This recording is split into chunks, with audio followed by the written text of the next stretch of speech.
अस्सलाम वालेकुम व्यूवर्स। तो कैसे हैं आप? उम्मीद है खैरियत से होंगे। तो आज हम लोग जा रहे हैं मिर्दाद माफी। आज करवानी थी 2 चिकन की देग करवानी थी, देखें 2, तो उसका सामान लेने जा रहे हैं हम लोग।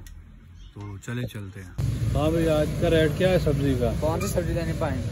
सारी सब्जियों के रेट बताओ आज का। पूछो सब्जी का, जो सब्जी पूछेंगे उसका रेट। सभी रेट का, सभी सब्जियों का बताओ। मटर आपको मिलेंगे 80 रुपये किलो, टमाटर लाल मिलेंगे आपको 200 रुपये किलो, मिर्चा 100 रुपये किलो देसी मिर्च, मूली आपको 100 की 2 किलो मिलेगी, बताओ मिलेंगे 100 के 2.5 किलो, शलजम मिलेंगे 100 के 4 किलो, खीरे आपको मिलेंगे 50 रुपये किलो, मसाला सब्जी के साथ फ्री मिलता है इधर। पीले शलजम मिलेंगे आपको 40 रुपये किलो, गोभी मिलेंगी आपको 100 के 2.5 किलो, गाजरा मिलेंगी 100 के छापर, और क्या पालक मिलेगी 100 की 5 गुटी, पुदीना आपको 20 रुपये की गुटी मिलेगी, मेथी 50 रुपये की गुटी।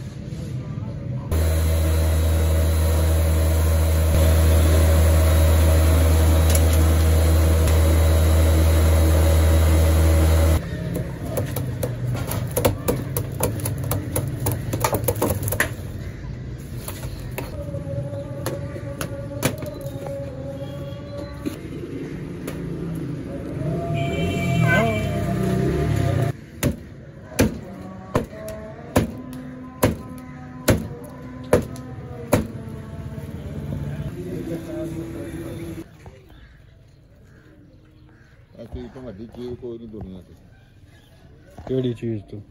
तंदुरुस्ती तो केड़ी आइटम लई मतलब? हाँ जी, 20 रुपए के समोसे है, 30 रुपए का बड़ा समोसा है, 40 रुपए का जोड़ा है, 50 रुपए का जोड़ा है, 50 रुपए का जोड़ा टिक्कियां का है। मटन वाला है कि दूसरा चिकन वाला है? मटन है। कट्टे वाला भी कुछ आया है? कट्टे दी वे जेड़ी कट्टे दी कोई नहीं, कट्टियां दी। अच्छा, और भी मौलाना साहब ठीक। ਅਸੀਂ ਚਾਹੁੰਦੇ ਆ ਕਿ ਸਾਡੇ ਜ਼ਿਲ੍ਹਾ ਸਾਹੀਵਾਲ ਦੇ ਵਿੱਚ ਨਾ ਇਹ ਮੌਜ਼ਾ ਜੀਵਨ ਸ਼ਾਹ ਦੇ ਵਿੱਚ ਟਿੱਕੀਆਂ ਪਕੌੜੇ ਸਮੋਸੇ ਸ਼ਹਿਰ ਸਾਹੀਵਾਲ ਵਾਲੇ ਚੱਕ ਮਿਰਦਾਦ ਵਾਲੇ ਉੱਥੋਂ ਲਾ ਕਾਲੇ ਖੱਗੇ ਹਾਂਜੀ ਦੁੱਲੂ ਮਾਬਦ ਕੇ ਰੰਗਸ਼ਾ ਨਲਕਾ ਫਰਮ ਸਾਡੇ ਕੋਲ ਖਰੀਦ ਕੇ ਲੈ ਜਾਣ। अच्छा, बड़े ताजा तरीन समोसे, चंगे चिकन, मटन, टिक्की। वो अंदर थोड़ा रेट थोड़ा बड़ा हाई है, जायकेदार तो बड़े ने। 50 रुपए की टिक्की का जोड़ा है, 1 किलो तो 30 रुपए दी है। ये समोसे का जोड़ा 40 रुपए का भी है, 50 रुपए का भी है, 1 किलो तो 20 का भी है, 1 किलो 30 का भी है। ਹੁਣ ਅਗਰ ਤੁਸੀਂ ਨਾ ਲਿਓ ਤਾਂ ਤੁਹਾਡੀ ਮੌਜ ਦੀ ਮਰਜ਼ੀ ਦੀ ਗੱਲ ਹੈ। ਲੈ ਵੀ ਮੈਨੂੰ ਰੋਟੀਆਂ ਦੇ ਪਕੌੜੇ ਇਧਰੀ ਹਾਂ ਮੁਰਸਾ ਪਤਾ ਲੱਗ ਜਾਂਦਾ ਤੁਹਾਡਾ। ਆਹਾ ਬਸ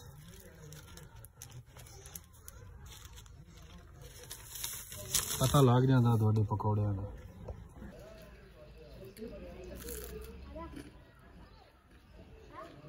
मजा आ गया, वाकई बड़े मजेदार हैं।